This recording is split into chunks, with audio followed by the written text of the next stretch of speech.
মাঝরাতে পানি খেতে উঠে নিজের স্বামীকে মেজভাবির ঘর থেকে বের হতে দেখে চমকে উঠল রাহেলা। মেজো ভাইয়া 3 দিন হলো ঢাকায়। এখন ভাবি একা ঘরে। তার স্বামী এত রাতে মেজভাবির ঘরে কি করতে গিয়েছিল বুঝতে কিছু বাকি থাকে না তার।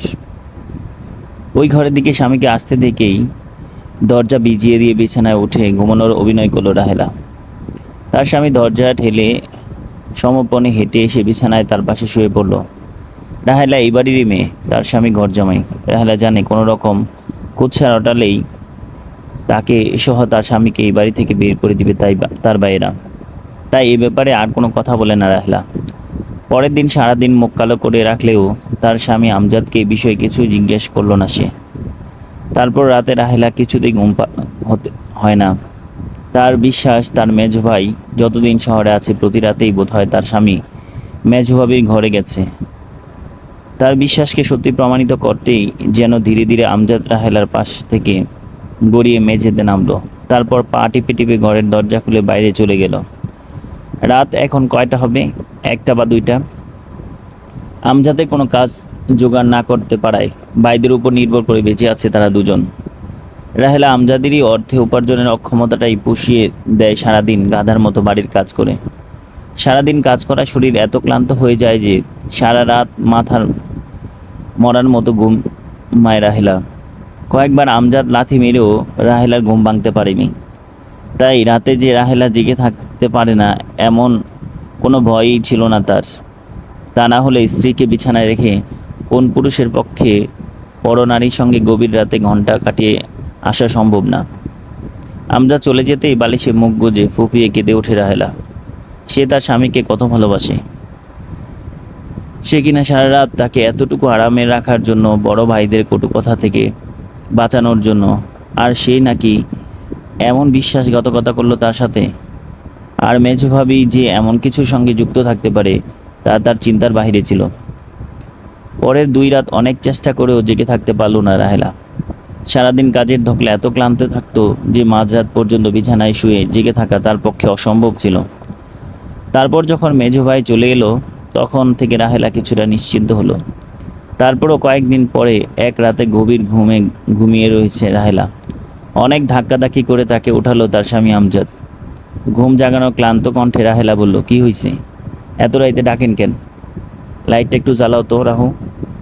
সারাদিন কাম কইরা কুল পাই না উনি এখন ফুট দিতে, এখন গোমান। আরে রাহু, লাইটটা জ্বালাও, দেহ কি দিই। বিরক্ত হয়ে বিছানা থেকে নেমে লাইট জ্বালালো রাহেলা। তারপর চকিতে এসে বসলো। আমজাদ তার সবগুলো দাঁত বের করে হেসে পাঞ্জাবির পকেট থেকে একজোড়া চুড়ি বের করলো। আর একটু কাছে আসো, পড়াইয়া দিই। চুড়িগুলা দেখেই চিনল রাহেলা, এগুলো স্বর্ণের।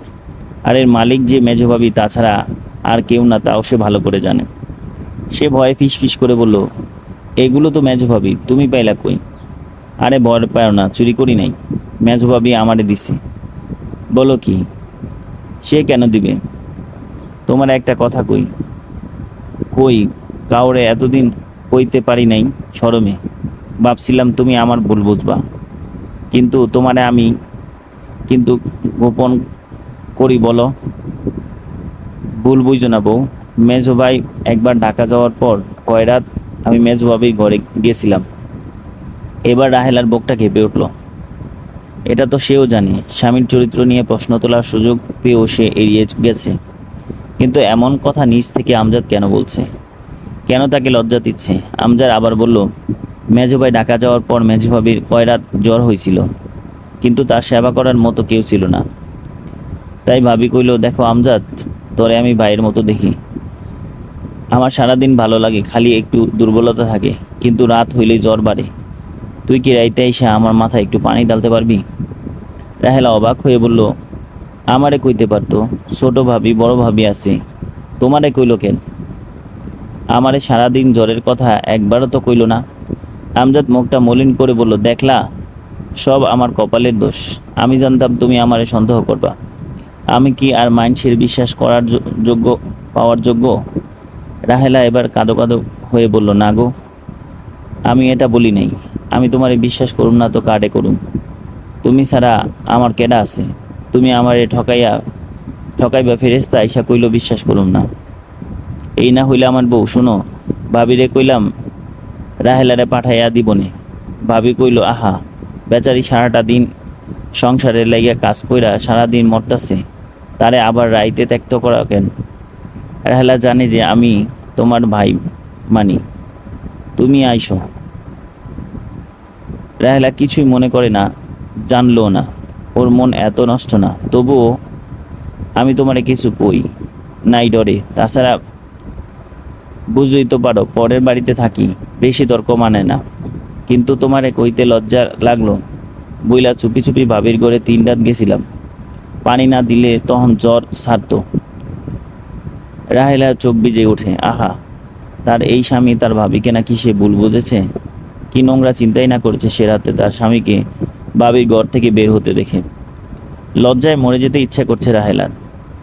সে সিদ্ধান্ত নেয় তার সহজ সরল এই স্বামীকে আর কোনো দিন সন্দেহ করবে না। আমজাদ বলল, আমি সেবা শুশ্রূষা করতেই তো ভাবি সুস্থ হইয়া গেল। তাই তো খুশি হইয়া এই চুড়িদুরা কইল রাহেলারে দিও। তবে দিনের বেলা এটা পইরো না রাহু, বুঝতেই তো পারছো পরের ঘরে থাকি, 5 লোকে 5 কথা কইব। রাহেলা শ্রদ্ধা আর ভালোবাসা স্বামীর জন্য উতলে পড়ে যেন। ঘরের আলো নিভিয়ে স্বামীর সাথে মিশে যায় সে। এইবারই সবচেয়ে অবস্থাপন্ন বলা যায় মেজভাই ফরিদকে। তার স্ত্রীর অবস্থা সম্পন্ন ঘরের মেয়ে। ফরিদ মিয়ার বড় চালের আড়তের ব্যবসা। গ্রামের দিকে হলেও ফরিদের ঘরটা দেখার মতো। ইট সিমেন্টের দেয়াল আর টিনের দোচালা। তার ডান পাশে দুটো ইটের তৈরি ছোপড়া ঘরে থাকে 2 ভাই বাদল আর বড় ভাই জলিল। তাদের দুটো ঘরের মুখোমুখি উঠোন পেরিয়ে একটা টিন আর বাঁশের তৈরি ঘর। ওইখানে রাহেলা আর আমজাদের সংসার। রাহেলা খুব চিকন আর কালো হওয়াতে বাবা মায়ের মৃত্যুর পর 3 ভাই অনেক খোঁজাখুঁজির পরও পাত্র পায় না। শেষমেশে এক ভবঘুরে ভাদাইম্মা গোসার এই আমজাদ এ ঘর জামাই হিসাবে আনে। ভেবেছিল টুকটাক কিছু কাজ তাকে লাগাবে, কিন্তু সে পুরোই অকর্মা। সেই দিনের প্রায় 1 মাস পর বাড়িতে বিরাট উৎসবের মতো আয়োজন হলো। রাহেলার ছোট ভাইয়ের 2টা আর বড় ভাইয়ের 3টা সন্তান হলো। মেজো ভাইয়ের 4 বছর পরও সন্তানের মুখ দেখতে পারেনি। মেজো ভাই আরেকটা বিয়ে করবে কিনা এটা নিয়ে চিন্তা ভাবনা করছিল। যে স্ত্রী তাকে সন্তানের মুখ দেখাতে পারবে না, মেজো বউকে তাহলে এবারেই ছেড়ে চলে যেতেই হতো। ঠিক ওই সময় আনন্দের সংবাদটা পেল সবাই। মেজো বউ অন্তঃসত্ত্বা, মেজো ভাইয়া আর ভাবির আনন্দ দেখে কে? এই উপলক্ষে এই উৎসবের আয়োজন। রাহেলা যখন আনন্দের সাথে আমজাদকে এই খবরটা দিল, তখন সে সামান্য একটু মুচকি হেসে বলল, ভালোই তো, শুনছিলাম কোন ফকিরের কাছ থেকে পানি পড়ার নিচ্ছে। ফকিরটা কামেল। আশায় রাহেলার চোখও জলজল করে ওঠে। বিয়ের 5 বছর হলেও সেও সন্তানের মুখ দেখতে পায়নি। সেও কি যাবে নাকি ওই ফকিরের কাছে? কোথায় থাকে সে? তার সপ্তাহখানেক পর এক সন্ধ্যায় একটা চাদর পেঁচিয়ে কিছু জিনিস নিয়ে ঘরে দেখে রাহেলা আমজাদকে। সে কৌতূহলী হয়ে জানতে চায় চাদরের ভিতরে কি। আমজাদ ফিসফিস করে বলে, দরজা বন্ধ করে আসো। চোখের উপরে চাদর নামিয়ে প্যাচ খুলতেই রাহেলার চোখে ছানা বাড়া হয়ে যায়। এত গহনা একসাথে জীবনে সে কখনো দেখেনি। তার সাথে ওগুলো 500 টাকার নোট না তো? কতগুলো ওখানে? রাহেলা বিস্ময় কাটাতেই চাইল না। আমজাদ হাত ধরে তাকে বিছানায় বসালো, বলল, মেজবাবি দিছে। রাহেলা অবাক হয়ে বলল, শুধু জ্বরের সময় মাথায় পানি ঢেলে দেওয়ার লাইগে এত কিছু দিল? দুর্বোকা, বাবির ওই ফকিরের পানি পড়া তো আমি আইনা দিলাম। তন্নই তো নাকি ভাবি মনে মনে নিয়ত করছিল, এইবার যদি সুখের মুখ দেখে তাহলে তার অর্ধেক গহনা আমাগরে দিয়ে দিব। আমাগো আর দাস ইবান্দির মতো ওই বাড়িতে থাকা লাগবো না। আমরা ঢাকা যাবো, নতুন করে সংসার করুম। রাহেলা বিস্ময় এখনও যাচ্ছে না। সত্যি ভাবে অর্ধেক দিয়ে দিল? মেজভাই জানে? দুর্বোকা, সে কি তাহলে দিত? তার এইসব জানানোর কাজ নাই। কালকেই আমরা ঢাকা যাবো, তোমার লয়ে নতুন সংসার হইব। রাহেলা খুব সহজ সরল মেয়ে।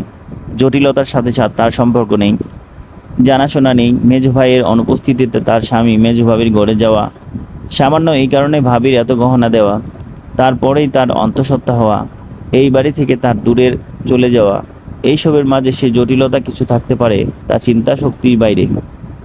সে ফুপিয়ে কেঁদে ওঠে। তার নিজের একটা সংসার হবে, সেখানে সেই পরিচালক, সেই চিন্তার পুলকেই সে শিউরে ওঠে। সারা রাত মন নাচতে থাকে তার। পরদিন ভোরে ঘুম থেকে উঠে স্বামীকে তার পাশে দেখে না,